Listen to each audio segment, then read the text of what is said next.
और सरकारी नौकरी की तैयारी करते करते लोग लगभग ज़िंदगी के 10 से 15 साल तक निकाल देते हैं। ठीक है, आप कभी आधे नंबर से रुक जाते हैं, कभी 1 नंबर से रुक जाते हैं, जैसा कि आपने सुना होगा।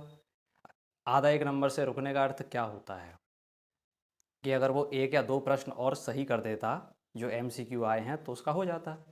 तो आपको सरकारी नौकरी आसानी से मिल जाती है। आसानी का अर्थ यह है कि आप 2, 3, 4 साल तैयारी करेंगे, इतने में मिल जाएगी। इसको कहते हैं आसानी से मिलना। तो आपकी जो मेहनत है, जो आप कर रहे हैं सरकारी नौकरी के लिए, वो सफल ज़रूर होगी। तो ऐसी स्थिति में हम पुलिस वगैरह में जा सकते हैं, फौज में जा सकते हैं, जहाँ हथियार चलते हैं। मुख्य बात है हथियार चलना। तो ये सूर्य, मंगल और शनि किस किस स्थिति में दशम भाव या उसके स्वामी से संबंध बनाते हैं, उस स्थिति के आधार पर यह तय होता है कि आपकी जो नौकरी रहेगी सरकार में, वो किस लेवल की रहेगी। हर हर महादेव साथियों, मैं निखिल जादव हूँ। आज इस वीडियो में मैं आपको बताऊंगा कि आपकी जन्म कुंडली में सरकारी नौकरी का योग कैसे बनता है। आपकी कुंडली में सरकारी नौकरी मिलेगी या नहीं मिलेगी, मिलेगी तो किस स्तर की होगी, बहुत बड़ा पद मिलेगा, बीच का, छोटा, किस प्रकार का पद मिलेगा। जैसे क्लास होती हैं, क्लास 1, क्लास 2, क्लास 3, क्लास 4। तो सरकारी नौकरी में क्लास होती हैं, तो किस क्लास की नौकरी आपको मिलेगी अगर कुंडली में योग है। तो ये सब जानकारी मैं आपको दूंगा कि आप अपनी लगन कुंडली में कैसे पता करें कि आपकी सरकारी नौकरी लगेगी अथवा नहीं। क्योंकि अगर आप तैयारी कर रहे हैं तो आपका तैयारी का जो समय है, जो आप दे रहे हैं अपने जीवन का समय, वह कीमती भी है। और सरकारी नौकरी की तैयारी करते करते लोग लगभग ज़िंदगी के 10 से 15 साल तक निकाल देते हैं।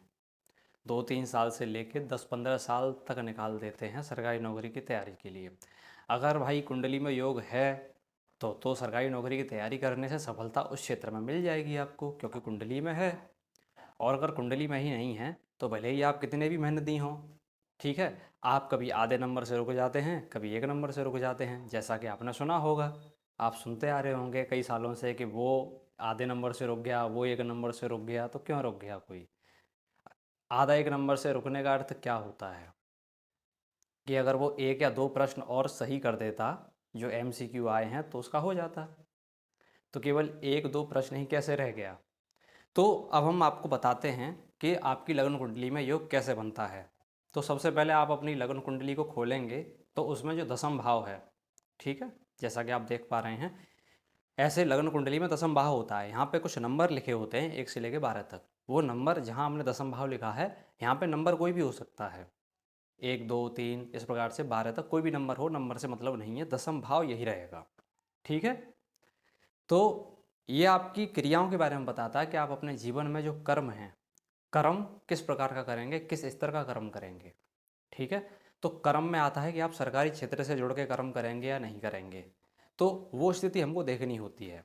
ठीक है। तो सरकारी क्षेत्र के जो ग्रह होते हैं कि जो हमको सरकारी क्षेत्र से जोड़ देते हैं, जो राजपक्ष जिसे हम कहते हैं, तो उन ग्रहों की बात करें तो उसमें सूर्य, मंगल और शनि, ये 3 ग्रह आते हैं। ठीक है। अब ध्यान दीजिएगा कि यहाँ पर सूर्य, मंगल और शनि में से अगर 2 ग्रह कम से कम दशम भाव से संबंध बनाते हैं, ठीक है, या दशम भाव के जो स्वामी हैं, स्वामी कहीं भी बैठा हो कुंडली में, उससे संबंध बनाते हैं, सूर्य, मंगल, शनि में से कोई भी 2 ग्रह कम से कम, ठीक है, तो आपको सरकारी नौकरी आसानी से मिल जाती है। आसानी का अर्थ यह है कि आप 2, 3, 4 साल तैयारी करेंगे, इतने में मिल जाएगी। इसको कहते हैं आसानी से मिलना। तैयारी करने वाले 8-10 साल भी करते हैं। ठीक है। तो जैसे कि अब हम उदाहरण से आपको समझाते हैं कि मान लीजिए दशम भाव में मंगल बैठा हो और शनि बैठा हो, तो 2 ग्रह बैठ गए, भले ही सूर्य ना हो, क्योंकि सूर्य, मंगल और शनि में से 2 ग्रह। तो मंगल शनि अगर बैठ गया तो आप ये मान लीजिए कि आपकी सरकारी नौकरी लग जाएगी। अब जैसे कि कौन सा ग्रह बैठा है, कौन सा ग्रह ज़्यादा अच्छी स्थिति में है, तो उससे संबंधित विभाग में लगेगी। जैसे मान लीजिए मंगल अपने घर का बैठा हो, ठीक है, तो ऐसी स्थिति में हम पुलिस वगैरह में जा सकते हैं, फौज में जा सकते हैं, जहाँ हथियार चलते हैं। मुख्य बात है हथियार चलना। जैसे कि मंगल जो होता है वो हथियार का कारक होता है, ठीक है, सुरक्षा का कारक होता है। मुख्य बात मैं आपको बताऊं तो सुरक्षा में जैसे पुलिस बल आता है और जो सेना बल आता है, ये सब सुरक्षा के लिए हैं। तो मंगल जो है आपको इस क्षेत्र से जोड़ देता है जहाँ पर हथियार चलते हैं। अब इसी प्रकार से अगर शनि बनता है तो डिपार्टमेंट जो होते हैं जहाँ सेवाएं दी जाती हैं, जैसे रेलवे डिपार्टमेंट है, ठीक है, वहाँ तो हथियार नहीं चल रहा है, वहाँ तो आप बैठ के काम कर रहे हैं। तो इस प्रकार से जो डिपार्टमेंट होते हैं उनमें आप जा सकते हैं। जैसे कि मान लीजिए शनि बैठा, तो शनि जो है डिपार्टमेंट में भेजता है। अगर शनि अपने घर का बैठा दसम भाव में, मेष लग्न है और स्वगृही शनि हुआ, और सूर्य मंगल में से एक ग्रह और बैठ गया, तो किसी डिपार्टमेंट में आपकी नौकरी लग जाएगी जहाँ पर आप सेवा देंगे, बैठकर सेवा देंगे, उस प्रकार से। ठीक है। अब बात करते हैं, जैसे कि आप संचालन करते हैं किसी ज़िले का, संचालन जो होता है जिसको हम कहते हैं कि आईएएस का एग्ज़ाम निकाल के जो पोस्ट मिलती है जिलाधिकारी की, डिस्ट्रिक्ट मजिस्ट्रेट आदि जो बनते हैं, उसमें क्या होता है कि दसम भाव में सूर्य आदि बैठ जाता है। तो ऐसे में उनको जो है एक बहुत बड़ा क्षेत्र है, जैसे ज़िला होता है तो एक बहुत बड़ा क्षेत्र होता है ज़िला, तो ज़िला चलाने के लिए मिलता है। ठीक है, उसका मैनेजमेंट व्यक्ति करता है, और उस पोस्ट को हम कहते हैं जिलाधिकारी की पोस्ट। तो ये सूर्य मंगल और शनि किस किस स्थिति में दसम भाव या उसके स्वामी से संबंध बनाते हैं, उस स्थिति के आधार पर यह तय होता है कि आपकी जो नौकरी रहेगी सरकार में वो किस लेवल की रहेगी। अब जैसे कि इसमें और भी कुछ ऐसे पद होते हैं, जैसे कि क्लास 3 क्लास 4 के जो पद होते हैं, जैसे कि मान लीजिए कि आप जो है चपरासी हैं या आप सफाई कर्मचारी हैं, ये भी सरकारी पद इसमें भी निकलते हैं। तो ऐसी नौकरी कब लगती है ये भी हम आपको बता देते हैं।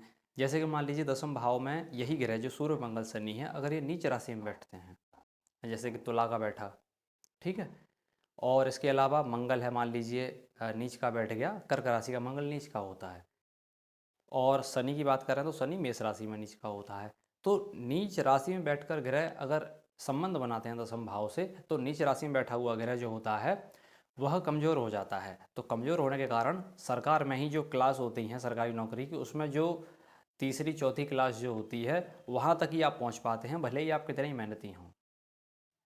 ध्यान दीजिएगा। तो आप अपनी कुंडली में देखिए कि क्या ये ग्रह आपके दसम भाव या दसम भाव के स्वामी से संबंध बना रहे हैं। अगर बना रहे हैं तो आपकी जो मेहनत है जो आप कर रहे हैं सरकारी नौकरी के लिए, वो सफल ज़रूर होगी। ठीक है, अगर आपको कुंडली दिखाना नहीं आता है तो आप हमसे दिखा सकते हैं कुंडली, हम बता देंगे कि आपकी सरकारी नौकरी लगेगी या नहीं लगेगी और किस क्षेत्र में लगेगी। ठीक है। अन्यथा लोगों का 8-10 साल खराब हो जाता है, फिर लोग डिप्रेशन में चले जाते हैं, तो फिर अच्छा नहीं होता है ना।